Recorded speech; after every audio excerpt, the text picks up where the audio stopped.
কাছের ও দূরের দেশ ও বিদেশ যে যেখান থেকে আসেন তালুকদার ভেষজ দওয়াখানার পক্ষ থেকে সবাইকে সাদর সম্ভাষণ। আমি আছি হাকিম এমআর তালুকদার। আপনাদেরকে একটা নতুন অতি পরিচিত গাছ সম্পর্কে আপনাদেরকে চিনাই দিব।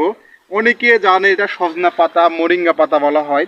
অনেকে স্থানীয় নাম বিভিন্ন নামে বিভিন্নভাবে পরিচিত। বন্ধুরা, আপনারা কি কি নামে চিনেন এটা জেনে আপনারা কমেন্টে জানাবেন। বন্ধুরা, আমার জানুন, কথা না বলে আমরা এর গুণাগুণ সম্পর্কে জানি। আপনারা ইউটিউব বা গুগলে যদি সার্চ করেন মোরিঙ্গা লিফ, তাহলে ভেসে আসবেন এর অনেকগুলো গুণ রয়েছে। আমরা গ্রামে গঞ্জে বসবাস করি, এর মোরিঙ্গা পাতা অর্থাৎ এই সজনা পাতার গুণাগুণ সম্পর্কে আমার ধারণা নেই। আপনারা যারা আপনার হচ্ছে অ্যামিনিয়া রোগে ভোগেন, রক্ত স্বল্পতা, অপুষ্টিতে ভোগেন, ম্যালনিউট্রিশনে ভোগেন, তাদের জন্য, ওই সকল ভাই বোনদের জন্য আমার আজকের এই ভিডিওটা।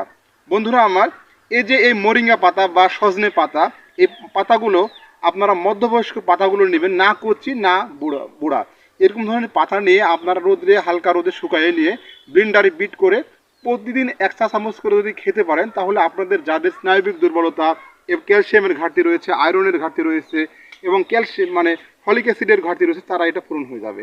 আর যে অনেকে আমরা গ্রামে গঞ্জে এই সজনে পাতার শাক রান্না করে খাই, আমরা একটু ভুল করে থাকি রান্নায়। সেটা হচ্ছে প্রচুর পরিমাণে আমরা তেল ইউজ করি, যার ফলে এবং এটা এই শাকটাকে ভাজি, এর নিউট্রিশন ভ্যালুটা কমে যায়। আপনারা অনেকে গ্রামে গঞ্জে বাস করেন, পান্থা ভাত দেখেছেন? পান্থা ভাত যেমন চিপলে রস বাড়ায়, সেরকম যে কোনো সবজি বা শাক রান্না করতে হলে আপনার রস থাকা লাগবে, পানিটা ফেলা যাবে না এবং একটু রসালো থাকলে আপনার পুষ্টিগুণটা ভালো থাকবে। বেশি তাপে রান্না করতে হয় না সবজি।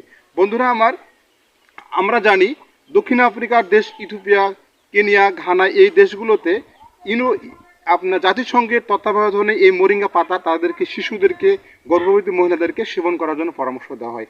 তো অনেকে বলে থাকবেন আমরা ধনী মানুষ না, গরিব মানুষ, তো আমরা পুষ্টিকর খাবার আপেল কমলা খেতে পাই না।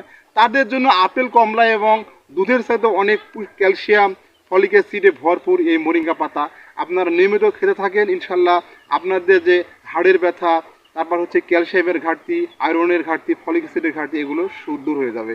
তো আপনারা এটা স্থানীয় নাম কি নামে চিনেন, এটা আমাদের অবশ্যই কমেন্টে জানিয়ে থাকবেন। আজ এ পর্যন্তই। ট্রাস্ট মি, ডিপেন্ড আল্লাহ, ইনশাল্লাহ আপনার এই সমস্যাটা দূর হয়ে যাবে। আসসালামু আলাইকুম রহমতুল্লাহ।